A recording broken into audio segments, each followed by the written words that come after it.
Welcome back to the Matter of Facts podcast on the Prepper Broadcasting Network. We talk prepping, guns, and politics every week on iTunes, Stitcher, and Spotify. Go check out our content at mwfpodcast.com on Facebook or Instagram. You can support us via Patreon or by checking out our affiliate partners. I'm your host, Phil Rabalais. Andrew and Nick are on the other side of the mic, and here's your show.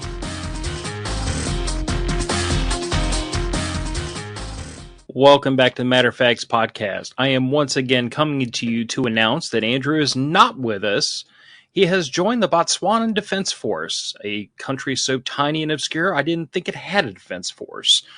But Nick, my other co-host, Googled it, and apparently they do, which I'm not sure if that makes... Actually, a pretty quality one. I'm not sure yet if that makes the joke funnier or less funny. I think it adds something to it. It does. I think it's excellent. So I guess that that means the next week is back on me to come up with an excuse for Andrew not being here, and it must be something embarrassing. Yes, ideal, outstanding.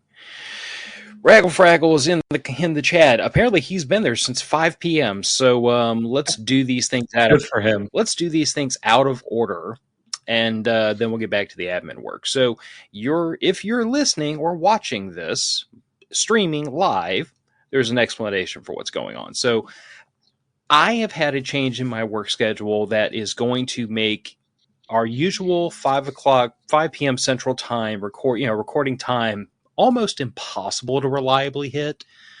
And rather than roll the dice and press Nick into service, having to tell jokes and do a stand-up routine to wait for me, we opted to back it up till after dinner instead of before dinner. This comes with one other unfortunate change. So this podcast streams on YouTube, Facebook, and Rumble. It rebroadcasts on the Prepper Broadcasting Network, and it has always been an audio podcast. So it's on all of your favorite podcast apps like Podomatic and Spotify and iTunes and yada, yada, yada.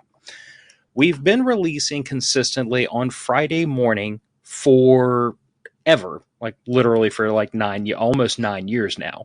And that's going to have to change. So the audio podcast, if that's how you like to listen to this, anywhere but PBN, because PBN is going to continue to be on Monday, but everywhere else, this is going to start releasing Saturday morning, because if we're going to record this late in the evening, quite frankly, I need to be able to record, stop, drop, and roll, and then get to bed at a reasonable hour so I can get to work the next morning, because I wake up at 4 a.m. Yeah, 4:30 here. Yeah. So, just one of those things where, sometimes this editing job is pretty quick and simple, and sometimes, frankly, it's hell on earth, and it takes me 2.5, 3 hours. It just depends on how things work out.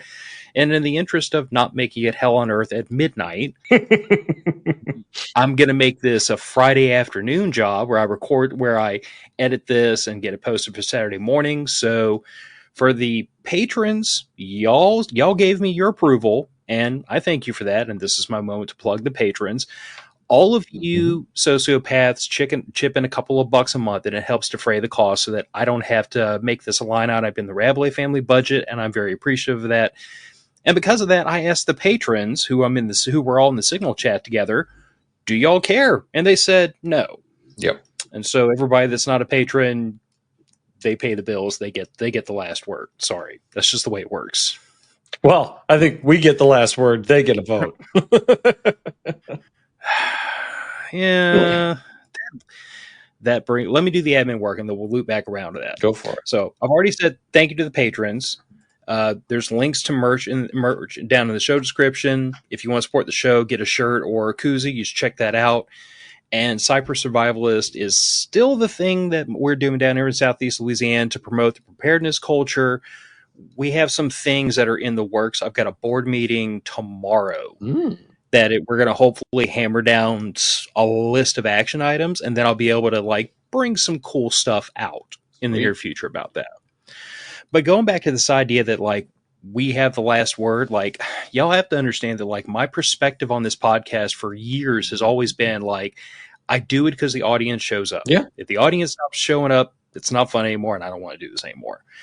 I certainly don't do it for money. I certainly don't do it for a paycheck. And contrary to popular belief, micro internet celebrity is not really a thing. I don't walk around town and people are like, hey, that's the dude. No one knows who I am. And I like that to a degree. Yeah, I get that, man. But, long-winded way of saying that, like, I do this for the audience, I do this for the patrons, and that's why I went to the patrons and genuinely asked, like, if the show coming out on Saturday was going to cause a heartburn, I'll suck it up and keep making it come out on Friday no matter what it takes. It'll hurt, it'll suck, but I would do it because I do it because the audience and the patrons asked me to. Yeah, I understand that, but you gotta take care of yourself, and you gotta accommodate your work schedule and your life schedule. And man, if that meant you being up till midnight doing editing work, I don't think anybody would blame you. I mean, I've stayed up much later doing much less fun things, so I'm sure there is that. But you're not doing it once a week, every week for the foreseeable future. There's a difference. There's a difference between sucking up something a couple of times and doing it every Thursday night from now until whenever. Ever. Yeah. All I'm gonna say is that if the patrons would have like put their foot down on my neck, I would have done it. Oh, I know you would have, and I would have harassed you for doing it. But they said Saturday was cool, and I am appreciative of that because it means that I can get some sleep. And sleep is good. For all of you that are on the other side of 40, I'm going to tell you that, when we're young, we have this mentality like, I don't need sleep, I just need coffee. I could stay up, I can like survive on 3 hours of sleep forever. I can party all night, drag my butt to work the next morning. And let me tell you something, when you get just to this side of 40, a switch flips and things start changing. And I don't know quite why, but I do know that I tell my wife frequently, I can do everything now that I could 10 years ago, but it hurts a lot worse the next day. Like, I can still jack up her Jeep, rip all the brakes off of it, do a whole brake job. I can do all that. I've still got my, my hands and my physical ability, and I've still got all my strength. But boy, I'm gonna tell you, the next day I got up out of bed and I was limping around the house. Like, my back was not happy with me. And I was like, ooh, maybe getting to that point where paying somebody to do it may not be like, the worst thing on earth. I mean, I'd be humiliated as a man, but still. Hey, you know what, man? We all got to suck it up sometimes, right? Yeah, Raggle Fraggle, let me tell you something. It is not the age, it is the mileage. 100%. Some of us have led very, very interesting lives, and our bodies are now telling us all about it. Yeah, there's stuff that probably should have gotten looked at a few years back. But yeah, no, man, you get up at 4:30 in the morning to get to work every day. You're not staying up late. Your body's just not going to want to do it. Yes. All right, so admin work done. 2 topics. A couple of weeks ago, this is what we call foreshadowing in the business. I made some lopsided comment about, wow, I sure hope there's another Trump slump and everybody, slacks off on buying guns and ammo, and I can use them in like a year or so. I can start loading up my reloading cabinet again. I can start buying ammo on the cheap because everyone's going to be like, yay, Second Amendment safe, like they do every time a Republican gets into office. And then today, one of y'all posted this in the patron group that Trump's tariffs are impacting foreign ammunition manufacturers. Well, yeah. Yeah, I know. Just, I mean, like, okay, like, did anybody really not expect that to be affected? I saw it coming, but I didn't need the knife twisted. Like, y'all could have just let me continue on in my ignorance.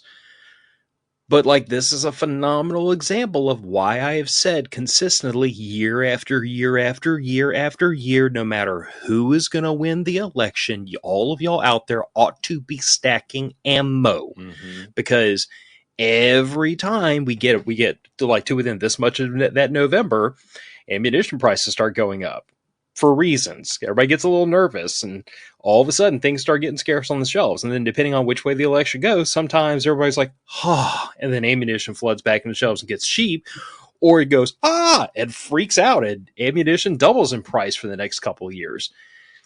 Yeah. So like, this isn't completely unexpected, but damn it, is it aggravating. Well, look, any time a government imposes new tariffs or new taxes, especially if it's on raw materials or any kind of foreign imports, it's going to hit ammo prices. Because, to be honest, brass is expensive. Lead is expensive. The chemicals that go into primers are expensive. Congrats. And you've now added a premium on top of that. So I have to address this. Raggle Fraggle said he just saw primers for $45 a brick, though. For now. You better go buy a couple of those right now. Mm-hmm. Because unfortunately, what always happens in the ammunition manufacturing business, you have to understand that, like, there's a lag there's only time. so many places. Well, not just that, but like there's only so many places in the world that make powder, for example. Yep. Like all of your gunpowders, they're not made by guys with big luxurious beards in their garage. They're made in freaking refineries. Mm-hmm. Places like, you know, names like DuPont. Yep. Large chemical refineries, ideally located very far from cities. Yes. But my point is that there's only so many places in the world they make powder. Yep. They make a huge run of powder, and then they do a turnaround, and they make another huge run of a different kind of powder with slightly different characteristics. That is why shortages on your personal pet powder can last sometimes for half a year, because congrats, you happen to hit the tail end of that batch. I haven't found my personal pet pistol powder in 7 years. I bought so much off of a dead guy that I have not had to buy powder in 10 years. Yeah. Now, don't get it twisted. Yeah. I've still got half of that 8-pound jug, Right. and I have plenty of other stuff. Right. I can press and service a load 9mm. I mean, this is a beautiful thing about loading pistol rounds is that when you have like a little zhuzh of like 4.5 grains of powder in your case, 8 pounds last a long time. Yeah. But my point is that .6 loads or 300 Win Mag loads. Yeah, and that's also. But this is the reason why recently, not just the cost of primers, the difficulty finding the powders I want. I've gotten to the point where it is with the cost and the time investment, and the time investment is becoming more of an issue now. Yep. Because when I first started down the reloading road, when I first started down the preparedness road, I was really heavy in on firearms. And since then I have like really obviously I've diversified myself. That's the primary topic, but I've stuck my nose in all these different little facets of preparedness. And as a result of that, my time is split in a bunch of different directions now. I don't have hours upon hours to sit in the garage and just load 9mm. It serves me no purpose. I'd rather go buy 1,000 rounds of it at, a penny a round more than what it would cost me to reload it and save the time. Like I was telling somebody recently, at this point, I would reload ammo if it was something I couldn't buy. Sure. Like I have a couple of pet loads. Can't buy them. Yep. Can't buy them anywhere for any amount of money. I have to make them myself. I have a couple that they're published load data, but no one makes these cartridge and bullet combinations. Like I've got a 90 grain Hornady XTP 9mm. Why? I see your brow wrinkling. Why? Nick, do you know what happens when you take a 90 grain Hornady XTP hollow point and you zap it down the barrel at 1,450 feet a second? Other than messing up your barrel due to extra barrel erosion? No. Shot a bunch of them through my barrel. Not only is that the most accurate round out of both of my CZs, not only is it within SAMI specs for 9mm plus P. Sure.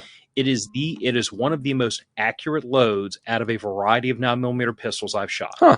Yes, it is a very, very light. It's a very light bullet, and it's a very short, stubby bullet. Right. I mean, it's literally as tall as it is wide. Oh yeah, as it is it would have to be. But 1,450 feet a second. That is impressive. When I was doing load development for this thing, halfway through the powder charges, I heard it go supersonic.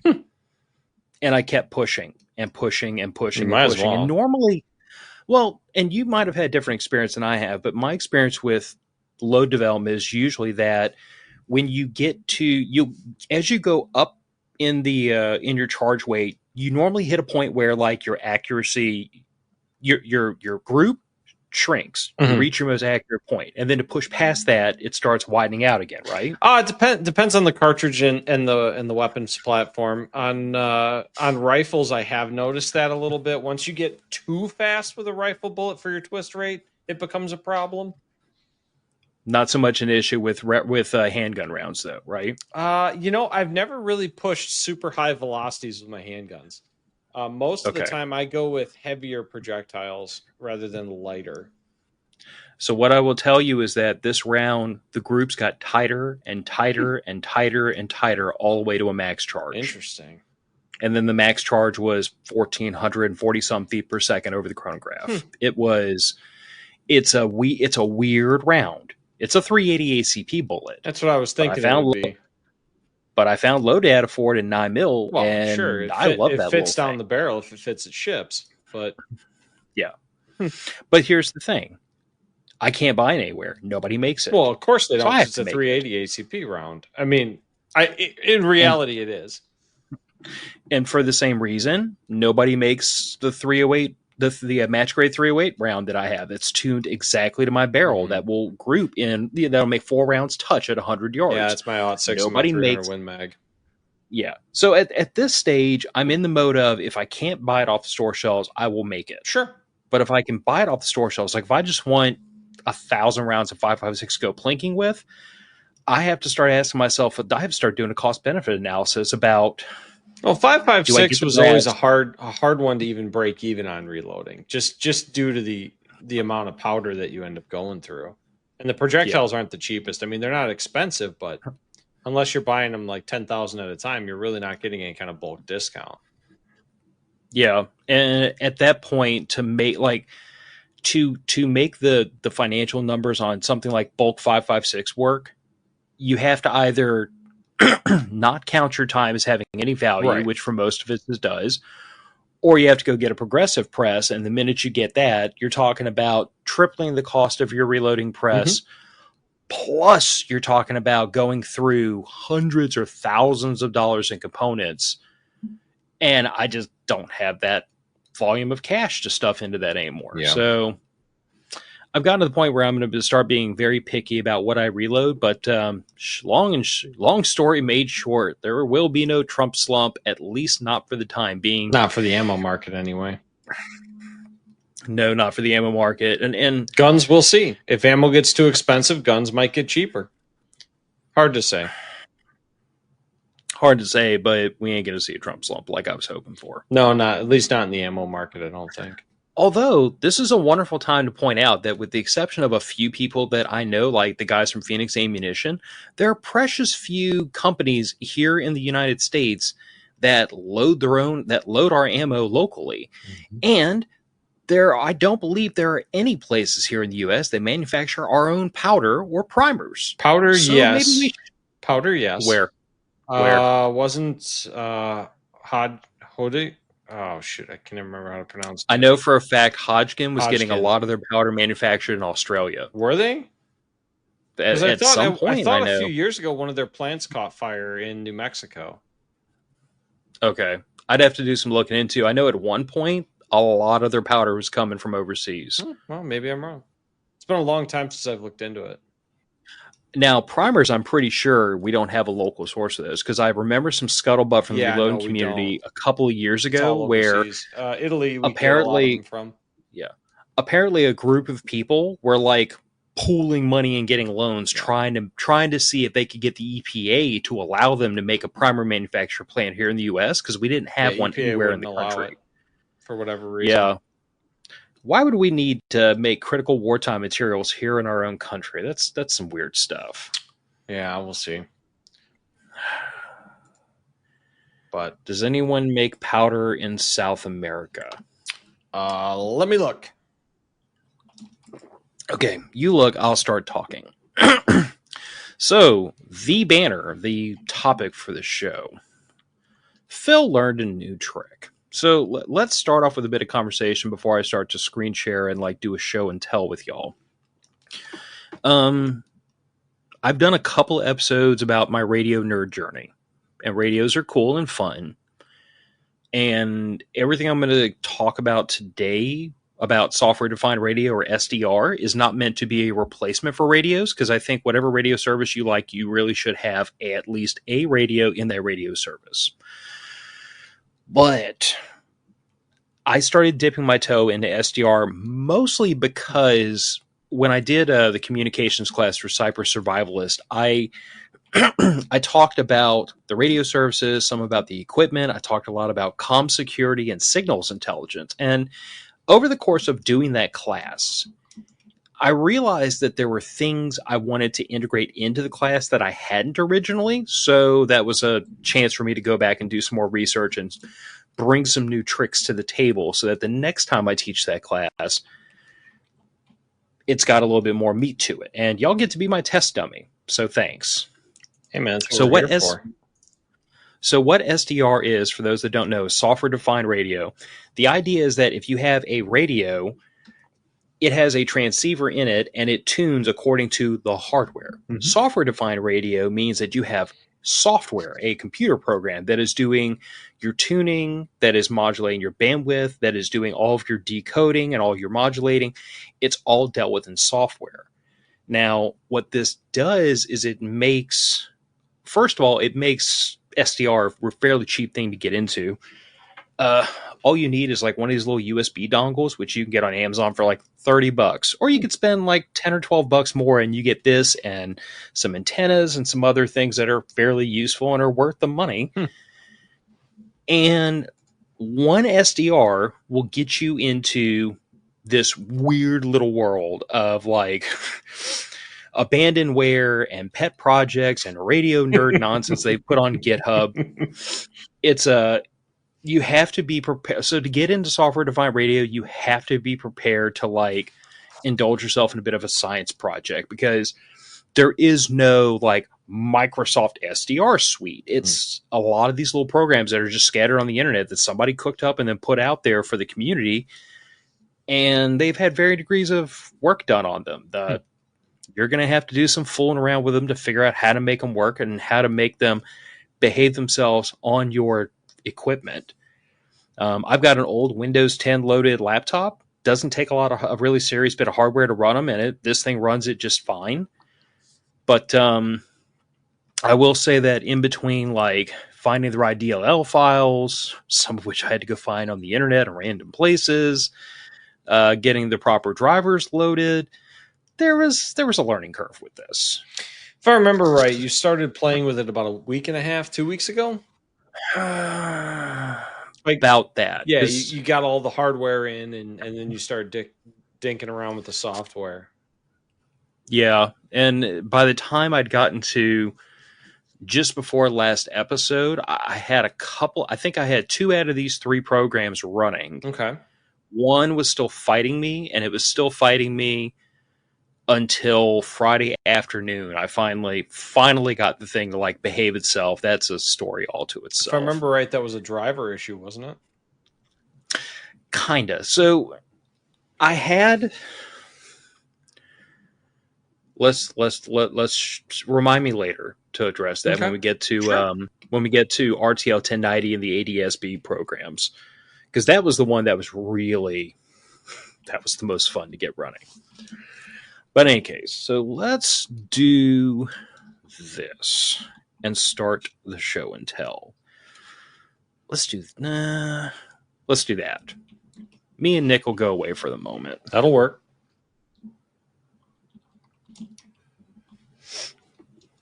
So it's also worth pointing out, and let me throw this up real quick. That is the 2 of the antennas that came with the SDR, and those are currently sitting on the other side of my room, attached to my laptop. Neat. Now, kind of the cool part about SDR is, if I'd have been thinking ahead, I would have. Yeah, we'll do that. That'll work. That way you don't have matter of facts hanging across everything. Oh, yeah. So the thing about SDR is, the thing about SDR and the thing that makes it a bit tricky to utilize is that you are 100%. I liken this very much to the difference between buying ammunition off the store shelf and reloading it. The cool thing about reloading is that you can make things happen that you can't buy. You can't just go buy off the store shelf. Like my analogy earlier about the 90 Gray and Hornady XTP and the 9mm round. But the problem is, if you don't take the time to fool with the software and tweak it and play with it, then you wind up not getting great results out. So like, that's why I started off by saying that I would never encourage someone to not get a radio. get a radio, get a couple of radios. You can scan frequencies with those things. You can hunt around. You can do all kinds of things. And in some ways, if I wanted to do what I'm doing right now, this is 98.5 FM, which is my local FM station.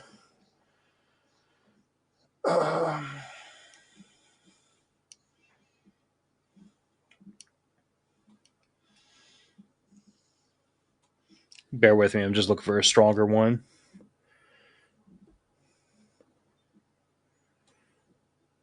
1019 is pretty stout. Mm-hmm. So the reason y'all aren't hearing this, by the way, is because I have that laptop muted so that y'all don't hear horrible echoing. Because we tried to do this and have system audio before the show started, but there was too many things going on. The echo was horrible. The echo was horrifying, and I had already sipped too much of this whiskey to try to figure out too many ways around it. But anyway, I suppose if we had a video recording of it, you could do that then. But yeah, but I didn't want to do that just in case there was somebody in the chat that had a question. I want to be able to do this more on the fly. Exactly. But the thing of it is that right now, for this one use case, I want to listen to the local FM station. Mm-hmm. You could do this on AM FM radio. Probably faster than you can get this program stood up. You literally just get the radio, spin the dial till you find a station, done deal. You can do that on most of these GMR's radios, by the way. Most of them have an FM mode. So you can just listen to your local FM stations. Those things are not difficult.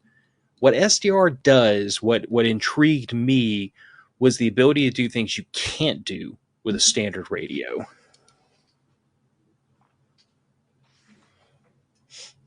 So looking at this signal, by the way, you can see on the right side of that band, there's a really sharp line right there, and it's pretty consistent, right? Yeah. My suspicion is that without digging into it, and I don't have a digital decoding software on here yet, my suspicion is that it's probably an HD radio station. Oh, okay. So really narrow, high amplitude. Yeah, and you can see. Oh yeah, there's one there too. Over here, you got the same thing. You've got this normal waterfall, and then you have this one really sharp peak right in the middle of it. Interesting. My suspicion is that's probably a digital signal just by looking at it.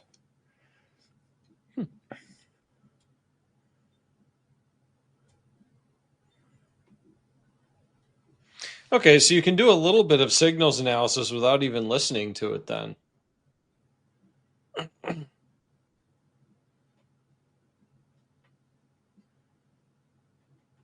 Bear with me, I goofed something up.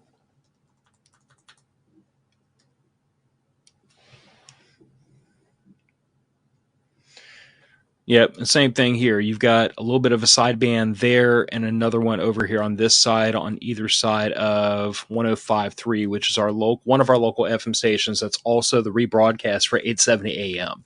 So that's like our local talk radio station.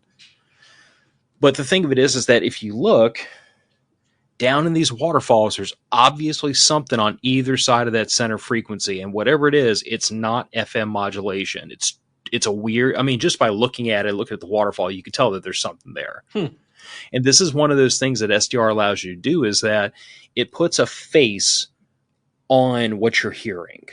And it allows you to see things in the radio spectrum that ordinarily you would never have any inclination or there if you just took a radio dial and spun the tuning dial. Now, go ahead. So what, if that's not FM modulation there that we're seeing, those two rectangular peaks, what would you guess that is? Because I have honestly no idea. My guess, just from glancing at a little bit of experience, probably a digital signal. Okay, so a different variation, like a wideband digital signal, you think? Yeah, very possibly. Okay.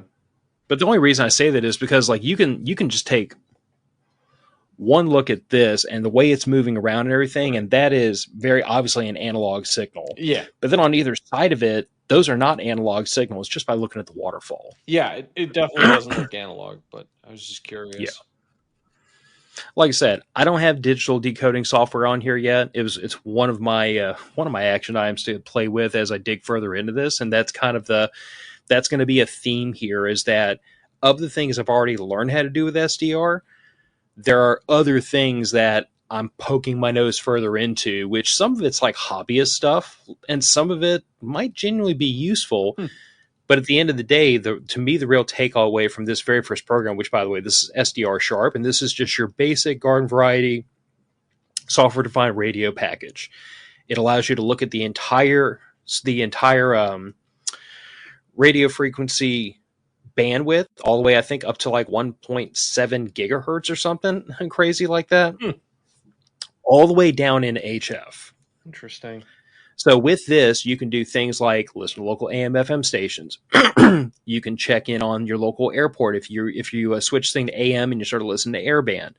You can start listening to the local ham radio nets on HF. You can start listening to. There's a use case for this, although this isn't really packaged to be able to do it, but there is a use case for SDR to use it to basically look for like hidden cameras and stuff, because they all usually they output on about 900 megahertz. Oh, okay. That would make sense. So you can like go take your local, go into, let's say, an Airbnb, unplug the Wi-Fi router, and then you can start with a little bit of attenuation and directional antenna, start looking around for signals coming from things that shouldn't have Wi-Fi signals coming out of them. Interesting. So that actually could be fairly useful then, especially say if you do happen to stay in a lot of Airbnbs, or if you're just looking to find other people that are broadcasting around you in a situation where you're trying to grab local intelligence. You can, you've got your published radio stations, so you can eliminate those right off the crack. You've got your published ham repeaters, GMRS repeaters, FMRS, and I think there's like one other one. But if you see anything outside of that, could be worth a listen. Yeah, and more importantly, like obviously I've got the audio disabled on this, but for most of these signals, if I wanted to listen in on them, all you have to do is click on that speaker icon, and then whatever your frequency is centered on, you'll start listening to immediately. So what SDR Sharp does in a nutshell is I have to address this. I was just Jim, I never get the notifications.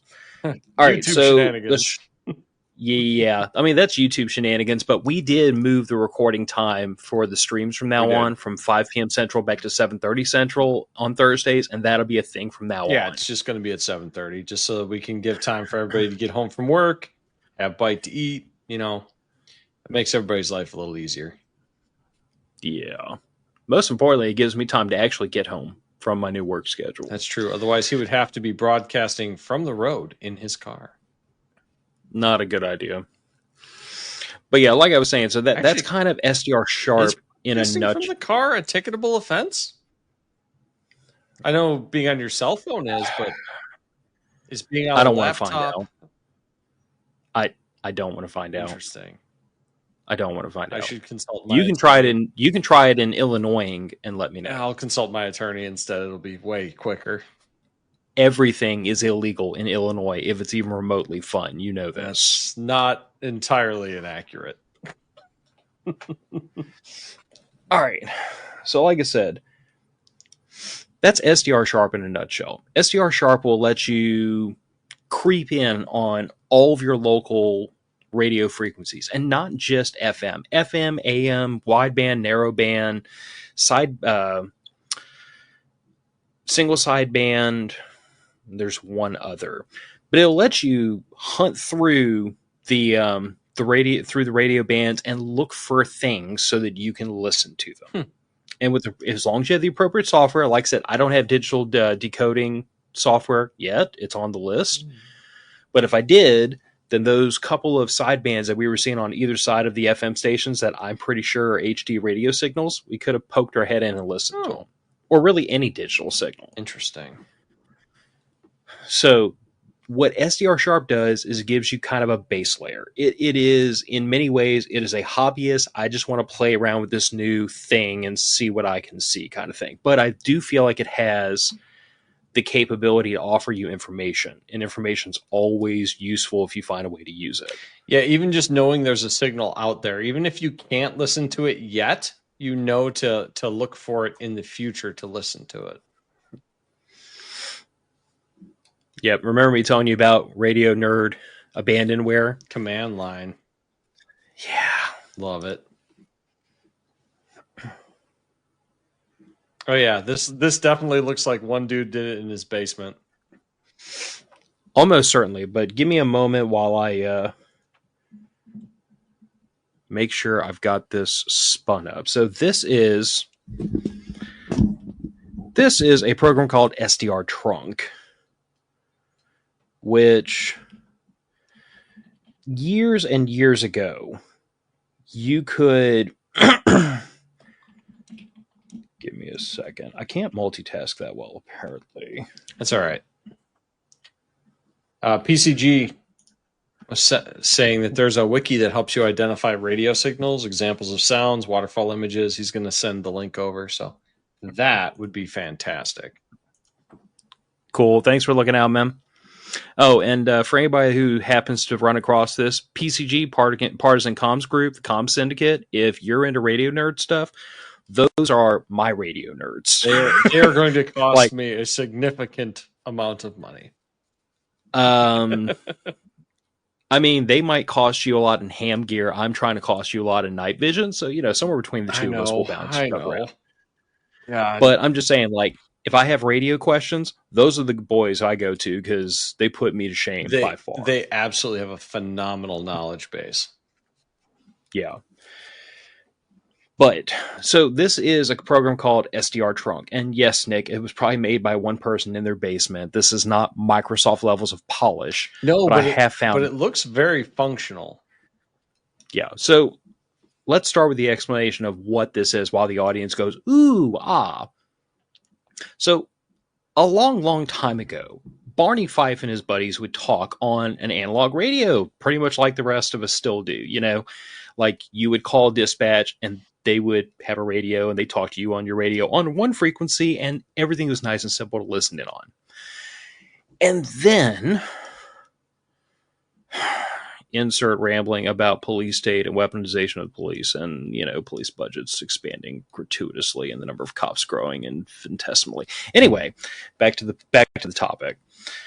Basically, there's so many law enforcement officers, so many first responders that are all trying to talk to each other all the time that the available bandwidth for public service radio is no longer enough to cover the number of talk groups they need.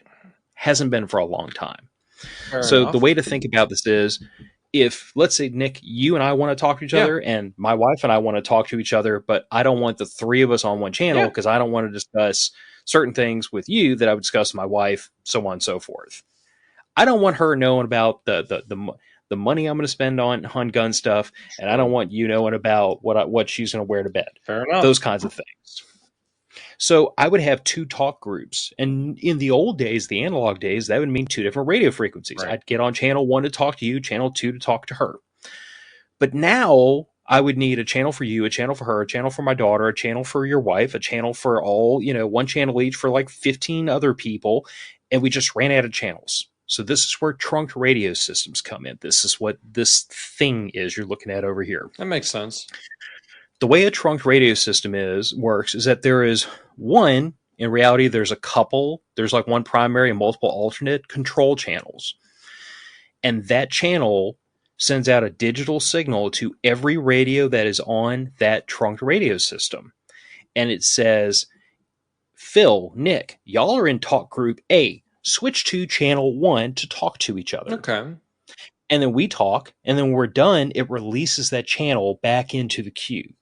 And then if I try to call my wife, I key up, and I'm keying up on, say, talk group B for me and my wife. The control channel tells me and my wife, and your radio, by the way, hey, if you're in talk group B, go to channel 1 because channel 1's clear. Right. So you have one channel on a digital signal that's telling all the radios on that net, if you're in this talk group, you need to be on this channel to hear this conversation. And in doing so, you can have 20, 30, 40 talk groups on only 4 or 5 channels. That makes sense because, because eventually you're going to hit the bandwidth limitation of that, but it's going to happen a lot slower. Yeah. Well, and the thing of it is that with this, we have the capability of expanding a set number of channels to handle dozens, if not hundreds, of talk groups. Right. And that's what this is on this side. So over here on the other screen, you can see that yellow channel that says control. For the moment that channel is keyed up on that frequency, of course it goes to idle as soon as I look at it. Come on, somebody say something. There it goes.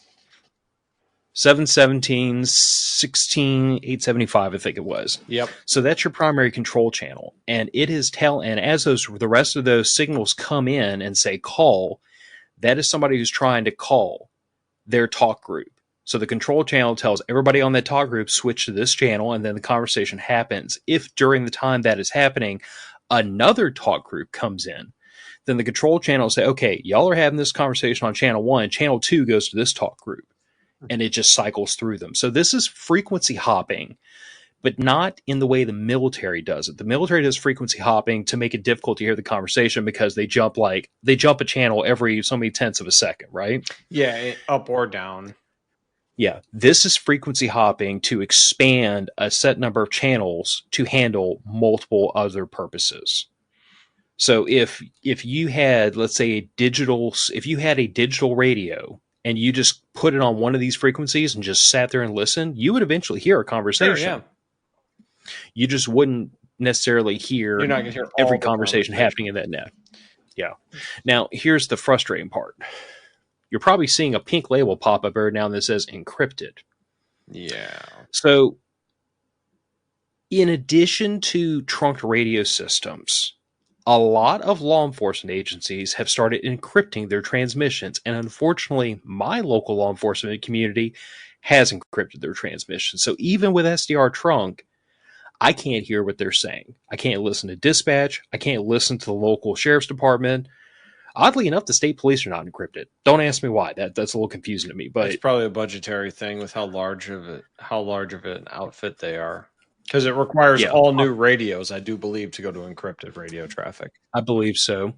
But the one thing that stood out to me, and the reason I still think this has utility, and I'll just say that if you're curious about the trunk radio systems in your area, radioreference.com has some amazing databases that can show you, are there trunk radio systems in your area?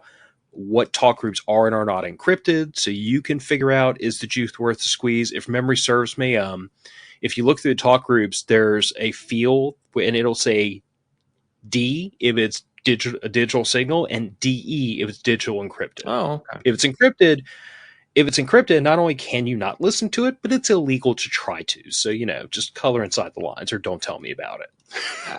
I have feelings about public servants encrypting their radio traffic. Oh, you dirty libertarian, you. That sounds like something I would say. Well, I just feel like if the police are doing their jobs correctly, they should not need to encrypt their radio traffic from us. I don't disagree with that sentiment. But I will say this much. If there's an organization out there actively targeting police and doing violence to them through their radio traffic, that sounds like an illegal act that should be policed. As opposed to just listening because you're a nerd? Yeah. I mean, look, if somebody is out there actively trying to harm police officers, that is an illegal act in and of itself. It doesn't matter that they're doing it via radio. Yeah. But now the thing I was going to point out was that even though my local dispatch and LEOs are all encrypted, there's a number of organizations that are not. Fire departments are not. Fire departments around here are not encrypted, and it's really useful to be able to listen to them if you want to know why the hell you're hearing sirens run around all over the place. Yeah. The state police are not encrypted. Every organization has a set number of interoperability channels where, like, if the state police and the sheriff's department had to coordinate on something, they would all get on a shared interop channel. And those are usually not encrypted. None of those are encrypted. And I was thinking to myself, like, how could that be useful? And the truth of the matter is that if there's anything going on that's big enough to get the sheriffs, NOPD, St. Tammany Parish, and like the local cops all screaming at each other, it's probably something I'd like to know about. And that those channels are not encrypted. That's fair. So, like, to me, this should come as no great shock to anybody who's known me for more than 15 seconds. This is an intelligence gathering apparatus to me. Absolutely. This is the ability to fire up a laptop, plug in two SDRs, because you need two of them, unfortunately. To make you need this one to read the program control, work. and you need one to read all the talk channels. Yeah, actually...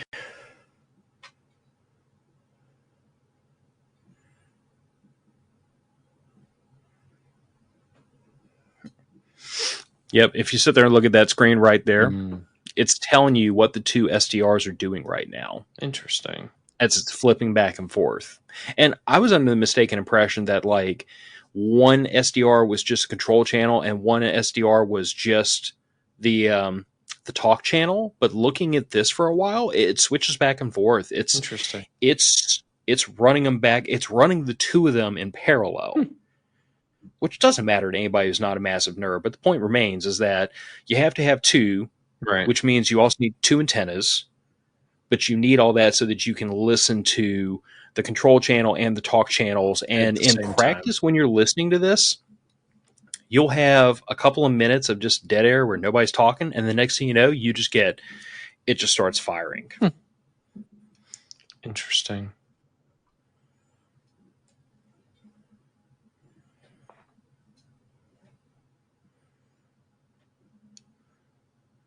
So yeah, that is SDR Trunk. There's also another program called Unitrunker, which some people prefer. I didn't fool with it. This is the one I latched onto, and you'll find that there's not many of these programs. I'm going to say this is the one to get because truthfully, this is the one that worked on my ancient old hodgepodge laptop. Jesus Christ. Well, crap, start over. I was chatting with Phil's wife and missed the start. Stuart. I literally warned y'all in the Patreon chat 5 minutes out. He voted for this. He did. He did vote in favor of 7:30 p.m. because it'd be easier for him to watch. He voted for this and he was still late. That's all right. He likes to give us some sass. That's really what it is. Joe, technically it is radio computer stuff. It is. Yes, both. Joe, this is radio and computer stuff. So the worst of both worlds. Yeah, if you think radios are witchcraft and you think computers were made by the devil, you might just want to like walk away now.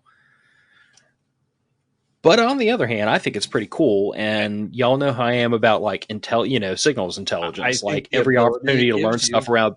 The ability. Every opportunity to learn about learn information about the world around you is like a happy meal, as far as I'm concerned. Yes, Joe. Witchcraft, sorcery. Yes.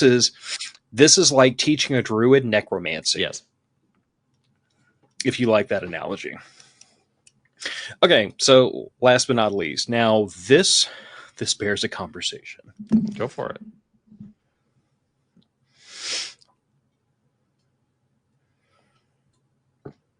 Oh, that's so this program was the bane of my existence for several days. This is a program called RTL 1090. Now, 1090 because all of your aircraft transponder signals broadcast on 1090 megahertz, 1090. And this program does one thing and one thing only. It listens to exactly that frequency, and it reports all of those messages that are being beamed down to these antennas in my room by local aircraft that are flying within the area. 4 of them at the moment. Interesting. And if we want something that's like kind of useful, we could flip over to this table view where it's coalescing all those signals into a list of the aircraft that it is tracking. And then if we want something slightly more useful than that, we can fire up the scope, which I currently have set to roughly my home as the home location. That makes sense. And those little blips are aircraft flying around my house. Interesting. Aircrafts with active transponders. Yes, which now here's the thing about that. Most aircraft above a certain size already have a transponder, and according to what I was hearing just recently, apparently there was a rule put in place by the FAA last year that is mandating transponders in all private aircraft. Commercial aircraft were already required to have them. Sure. I wonder if they're going to do that with drones as well. That I don't know. I mean, because they've already started to put some pretty stringent rules in places with the drone flying, just because of people doing tomfoolery. Yeah. But like I said, that is RTL 1090 in a nutshell. You can see a visual map representation of my local area. I could actually reset the home location anywhere I wanted, or I could just scroll around. But what you're seeing there is the aircraft that it is saying are there based on the ADSB or the transponder signals that antenna is picking up above me. And based on testing, it looks like I've got about a 40, 50 mile range. That's actually pretty impressive. Yeah, well, I mean, that's an antenna here in the house. If I was outside, probably get a little bit better. Or if I had an antenna of like 40 or 50 feet of mast height, right, even better. Yeah, that'd be a significant improvement in your reception. But here's the thing. That's only moderately useful because you can't even hardly read that. I mean, I could put my nose against the screen and still can't read that, and the map doesn't get a lot bigger than that.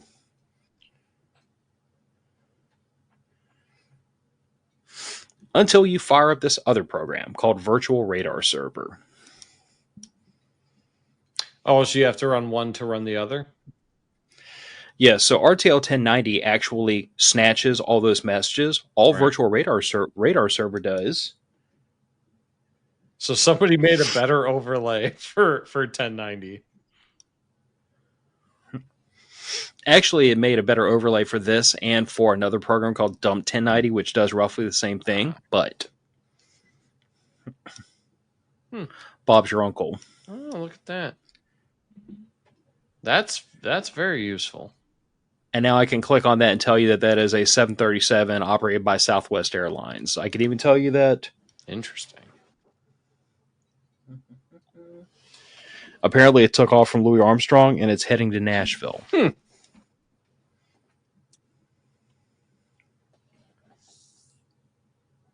Interesting. I'm not sure what my use case would be for that, but if you have everything else already rigged up to do this, adding on, I mean, I know you had a problem with this one, Phil, and I believe we discussed it being drivers. What actually ended up being the problem that stopped this from working?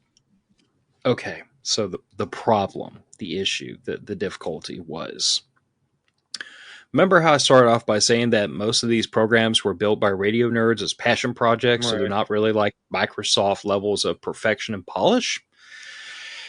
This one in particular, the downloader did not include the downloader, which is a batch file, by the way. And by the way, if loading sketchy software onto your main computer gives you the heebie-jeebies, you should not play with any of this stuff because all of this software comes from sketchy places. Fantastic. That's why it's put on. That's why it's on a laptop with no PII or financial data.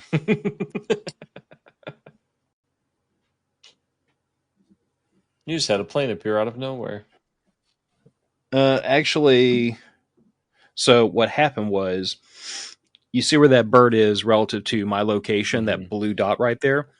It's probably because the antenna is right outside of a window. So,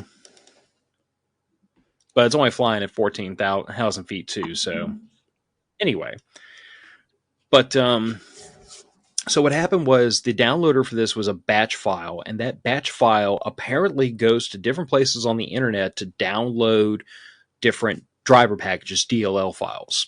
And two of them... That's all kinds of sketchy. I did start off by saying that... now, I will say that these packages are fairly well known in the SDR community, so like there are certain places where it is fairly safe to go to for these things, because the community would have screamed bloody murder about it by now. And all the packages I'm using, like none of these came from like Russian spoof sites or anything. Like these came from pretty well accepted by the SDR community places. Okay. But two of the DLL files had to be downloaded, and they were directed at dead links. So I was missing, I think it was libsub.dll and RTL SDR DLL. Okay. Now, I followed the instructions I found in another guide about where to go find them, and I downloaded those DLL files and put them in there, and RTL 1090 promptly did not work. Huh. Like, categorically refused to do anything. It would connect to the SDR, it would not find any aircraft, and I had no gain control. Interesting.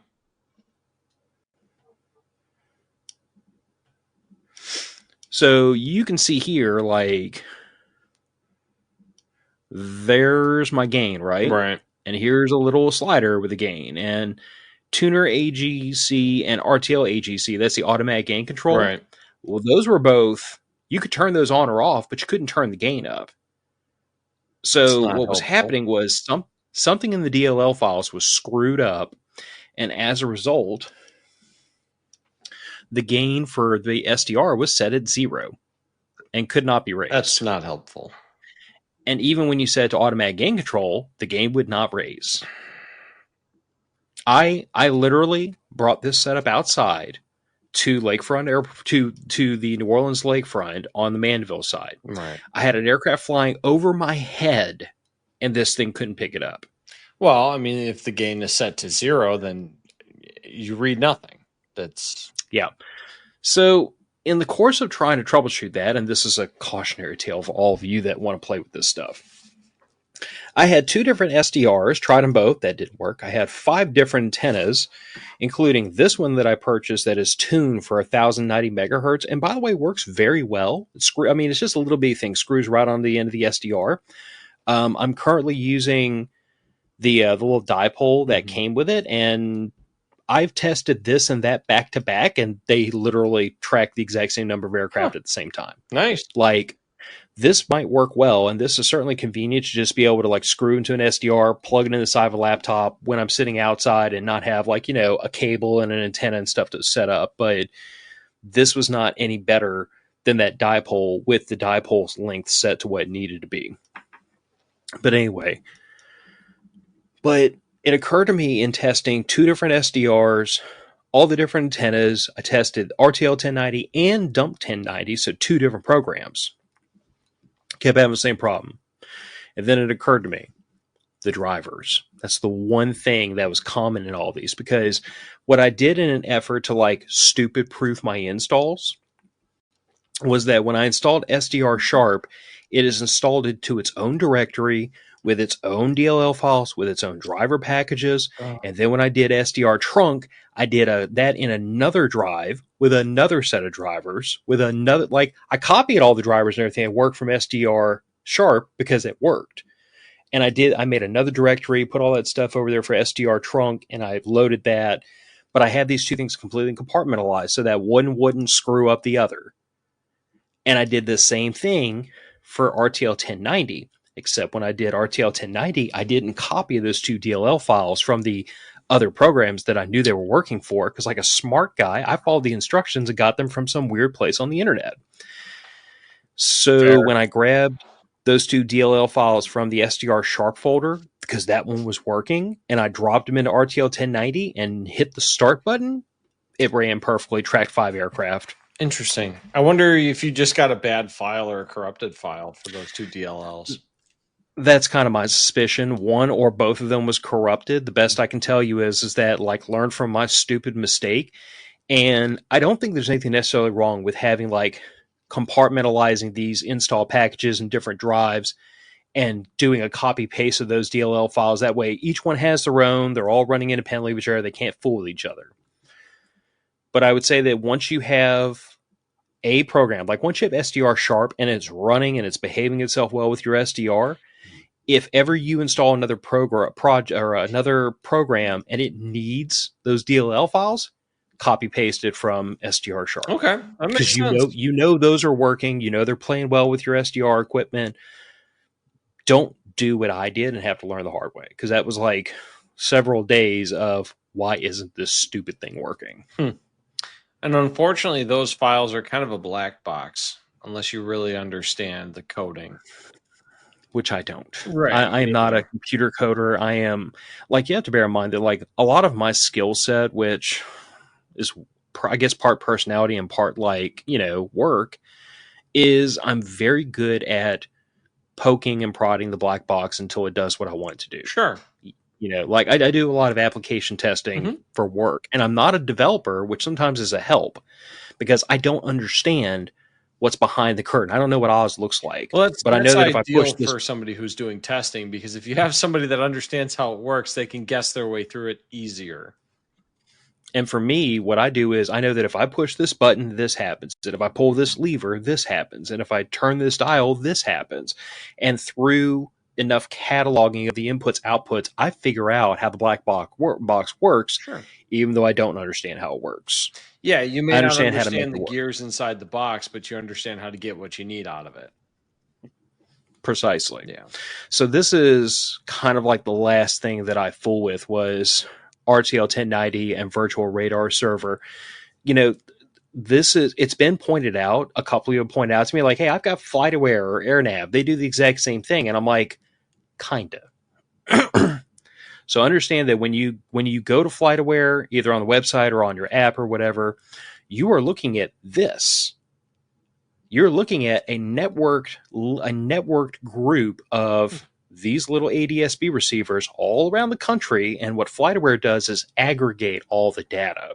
Interesting. So what I have here is FlightAware without FlightAware. This is what's in my local area that I'm receiving through this antenna and this hardware and this software right now in real time flying above my head. So if the internet's out, and by the way, the other thing I did was I started, I put a plug into this that allows me to cache, excuse me, it allows me to cache the map tiles. Oh, okay. So I don't necessarily have to have the internet to look at this in a local area. And also, RTL 1090 has the scope feature, which gives you kind of a really stripped down version of this where you can at least see your aircraft position over a map overlay. And that is also independent of the internet. Oh, that's nice. I was wondering about that. I mean, that is kind of like one thing. This is literally taking all these map tiles from Google Map. So you can cache those so you don't have to have an internet connection. But even if...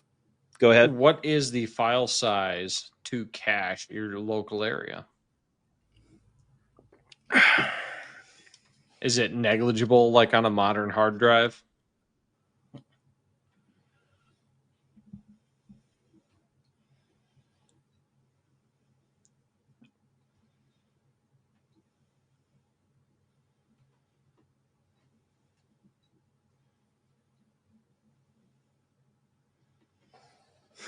Oddly enough, it hasn't requested anything in a while.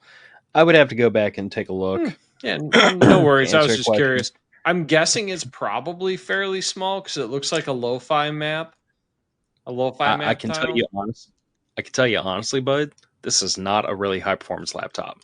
It is older than hell, and it has Windows 10 on it because that was an upgrade from Windows 7. I'm wondering if you couldn't make yourself a Pi box, like a Raspberry Pi box, self-contained system running this all through Linux, and then have yourself a little Go box. So let me go ahead and take that down, take this down. I think we're done playing with SDR. I think so. So what I was going to say was it's actually not uncommon, especially for the ADSB reception, to run these off a Raspberry Pi. Pi 3 is most common. Yeah. I mean, it doesn't take a tremendous amount of horsepower to just log that data. Right. And then upload it to a website or, put it on a sheet or something. That's not difficult. That's commonly done with Raspberry Pis. Mm-hmm. I've actually been looking at, so in the name of full disclosure, I have only played around with Raspberry Pis to the degree that Stuart built me a data logger to read electrical signals, so I could do some testing on some of my stuff with it with the Man-Pack. Nice. And even he had to build that thing for me and walk me through it. I know nothing about Raspberry Pis, but in the course of messing around with SDRs, I've kind of developed a bit of an interest in them because it's a very common thing apparently for people to run SDRs off of a Pi 3, and it looks like the Pi 4 probably have a bit more horsepower to do it. And I've been looking at the fact that they make some fairly reasonably sized little touch screens that'll connect directly to a Pi 4. So I'm kind of toying with the idea of like how would it work in practice to put one of these small 7-inch touch screens on a Pi 4, shove an SDR RTL onto the back of it, load some software that I know is available for the Pi's operating systems. I mean, I have a and Pi be able 4 to- that's running a 3D printer server. I was running 2 3D printers off of it for a very long time. Well, what I'm thinking is make a small 7-inch touch screen, basically something that'll do SDR sharp, and it'll run ADSB signals in a small self-contained package off of a USB battery. I would imagine, well, because you can, let's see, the Pi 4s can power those small travel hard drives as well. So space wouldn't be an issue because you could put a 1 terabyte SSD on that. Wouldn't even need it. Based on these file sizes, dude, most of these file sizes are 3 and 4 megabytes. Okay. They're tiny. Well, I was just thinking for like the map tiles and stuff like that. So if you wanted to cache like the continental US on there, it's going to be a couple of gig, probably maybe 10 tops. Honestly, even for that, I would probably forego the use of a virtual radar server and just use the scope feature built into RTL 1090. I mean, it takes no internet connection. It would literally just be I'm really thinking about like from the perspective of like if I built something that was literally just a handheld SDR scanner, what's the way to get the most functionality in the most lightweight package? Probably, actually, you could probably do a headless Pi and just integrate that with your cell phone and use your cell phone as the sign-in screen. That's an possibility. Bear in mind that I have iPhones and I don't know how they play with those, or if I would have to go get an Android. iPhones use a web browser? Yes. Then you should be fine. Can iPhones do Bluetooth connectivity? Yes. Then you probably can do it. Because I know I can log into my Pi 4 with over a browser on my Android phone.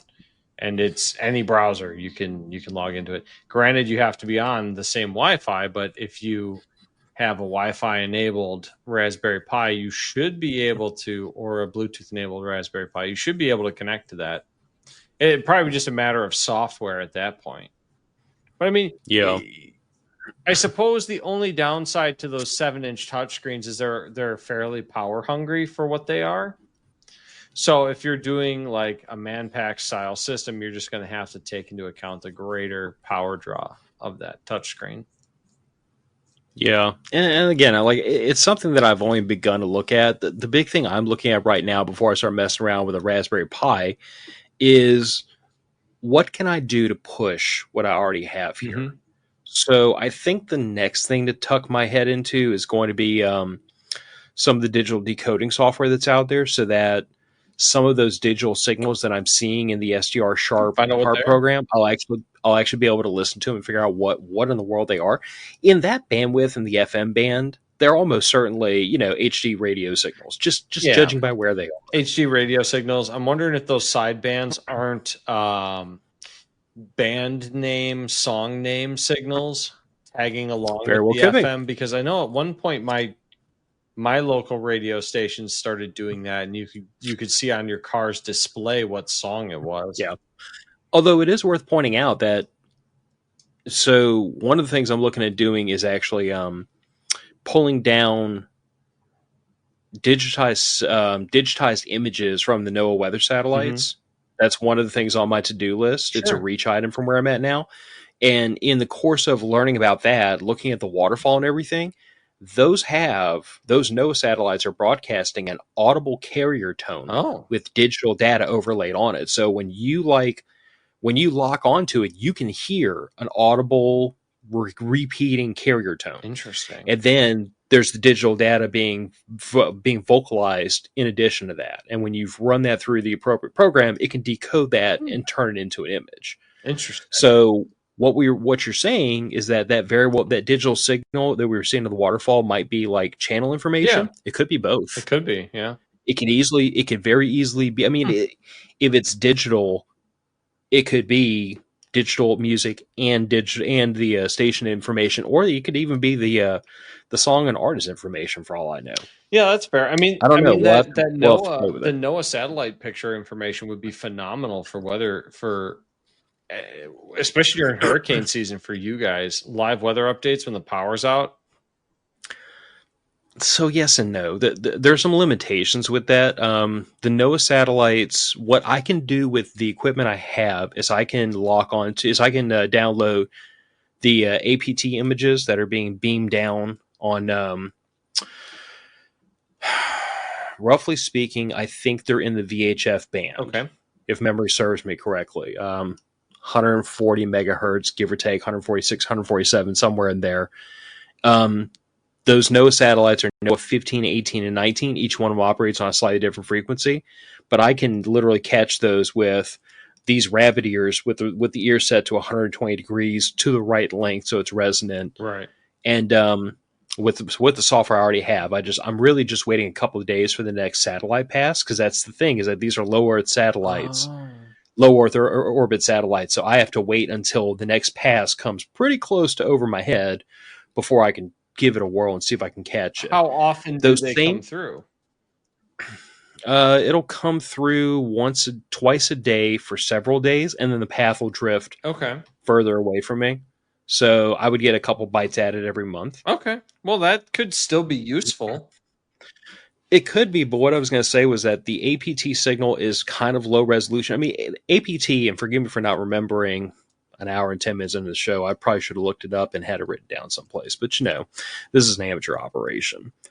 APT standard was state of the art in the 1960s. So the resolution is fairly low. There's a lot of noise in the signal. Those satellites also broadcast on L band, which is a microwave. Those images are very high resolution and very nice, but you also need a small satellite dish to pick them up. You would. Now, that being said, there is a YouTube channel out there called Save It for Parts. I want to be this dude's friend, even though he lives in Minnesota. He is a nerd, and I mean nerd in the most friendly, heartwarming way possible. He's a gigantic nerd that makes me look like a stoner surfer dude. Oh dear. Oh dear. But cool dude, does a lot of SDR projects, a lot of satellite based projects, and he's fooled around a lot with this stuff. Okay. I mean, being able to listen to digital radio signals and being able to download the APT images, may try my hand at trying to listen to the ISS just for fun. Yeah, why not? I mean, those are a couple of things I have left on my plate to play around with SDR. But for me, the big thing I wanted to do was I wanted to get SDR trunk running, which I have. And at this point, I have the entire LWIN, the entire Louisiana State trunk system is sitting in this laptop at this point. Hey, that works, man. Yeah. And I was able to get the ADSB software running with RTL 1090. So, the thing of it is that it's not, I guess it's not super common knowledge, but like FlightAware and AirNav, you can submit a request to those websites to not display your aircraft information. Oh, so yeah, wasn't there something about some artist recently that was getting tracked and stalked? Yes. So you are required as an aircraft operator to run your transponder, but you can send a request to AirNav and FlightAware and tell them, I don't want you showing it on your website, and they have to comply with that. Okay. This thing doesn't give a damn. They're sending the signal out, I can track it. Now, I probably won't be able to figure out who it is, but I can figure out what kind of aircraft it is. I can look at their tail number. I can look up the information about where they've been and where they're going. So, like, to me, the biggest thing about... It's a fair question. And I did answer him in the comments that it's information gathering and signals intelligence. That's really what it is. Yeah, and I'll cut Stuart some slack on this, because by his own admission, he was horsing around with my wife, which is why he missed the front loading on this, where we talked about like why I dipped my toe into this. Mm-hmm. But just for the people that came in late, like this came about because when I taught the communications class for Cypress Survivalist, it occurred to me that I wanted to push the signals intelligence portion of that class further and offer more. And we talked a lot in that class about like using your radio as a scanner. We talked about different opportunities to gather signals intelligence from your local area. And then it occurred to me that SDR gives you the ability to find more information about the radio frequency range in your local area. Mm-hmm. And whether or not that's useful is a question of, can you make that information useful? Can you find that information? But what this gives you is the ability to find those signals that no scanner, no handheld radio is going to be able to find. Like the point we raised very early on was, if I want to listen to like 105.3 FM in my local area, that radio back there will do it. An AM FM radio in a car will do it. Like, you don't need this. But as we were looking at that, we started seeing, oh, there's a digital signal here, and there's a digital signal there, and there's this, and there's this, and there's this. And those are all things that an AM FM radio would not have shown you, but you can see them with SDR. A handheld FM AM ham radio is not going to show you that. Yeah. So like I said, like, this is not, to me, this is not a plea to like throw your ham or your GMRS radio in the trash, because your ham and GMRS radio are going to do things that your scanner will do things more efficiently than this will. Mm-hmm. But what SDR gives you is a window into a world that the other pieces of equipment will fall short on, because the simple inability to graphically represent the entire radio frequency from HF all the way up to almost microwaves, that is something that even your high-end HF radios that do have a waterfall, they're not going to be able to show you VHF, UHF, and so on and so forth. Interesting. I mean, I can see where it would be useful. I don't know if I will personally get into it. I have too many things going on in my life already. But I can see where, as a radio guy, I can see where it would be intriguing, and I could see where it would be useful, at the very least, to find out who's talking where, when, and potentially how you could listen into it. Yeah, and I wouldn't even count myself as like a radio guy. There's guys that know plenty more about all this stuff than I do. For me, it is more of a, like, if you want to justify it as a curiosity, it's like $40 to get into. Mm-hmm. It's stupid cheap. This is not a price restrictive hobby. If you want to justify it as a hobby, there is all sorts of depth to how far you want to take SDR if you want to continue to pursue it. Because once you have the hardware, right, then the only thing left is the software and the implementation, and, just learning more about it, learning how you can apply it. Right. And if you approach it from the perspective I do of, is an opportunity for signals intelligence that not many other things in this price range will give you, then it's another tool in the toolbox. I can tell you that several years ago, during the Summer of Love, we all remember that, there was a protest happening in New Orleans, down on the other side of the lake. We didn't really have any expectations it was going to threaten us up here on the North Shore. We really didn't. We really weren't super concerned.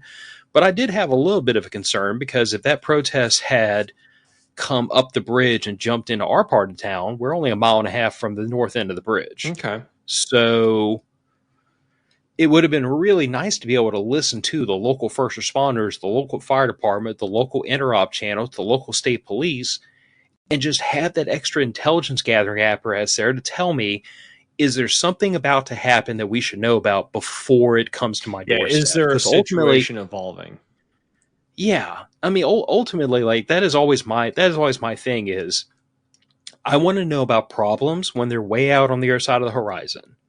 That's what SDR is to me, is an opportunity to gather intelligence when the problem is way off on the horizon before it's a problem that's on my doorstep. And then I get extra time to decide how to deal with the problem. Or is it even a problem worth dealing with? And here's the beautiful thing. This falls into the same bag as the guns, the ammo, the food, the everything else we do in preparedness. Because if a bad day never comes, I'm still going to shoot the guns because shooting's fun. Yep. I'm still going to shoot the ammo up because it doesn't go bad. I'm still going to eat the beans and the rice eventually. I'm still going to play with SDR.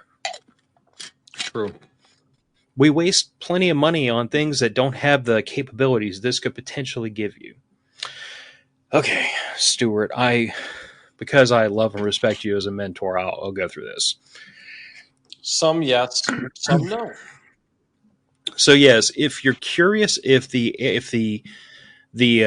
if you're curious if the trunk radio system in your local area is encrypted or not, go to radioreference.com and you can do some looking into about what trunk radio systems are in your area, and you can find out if they are encrypted. In my case, so there are certain talk groups that are encrypted and there's a lot that aren't.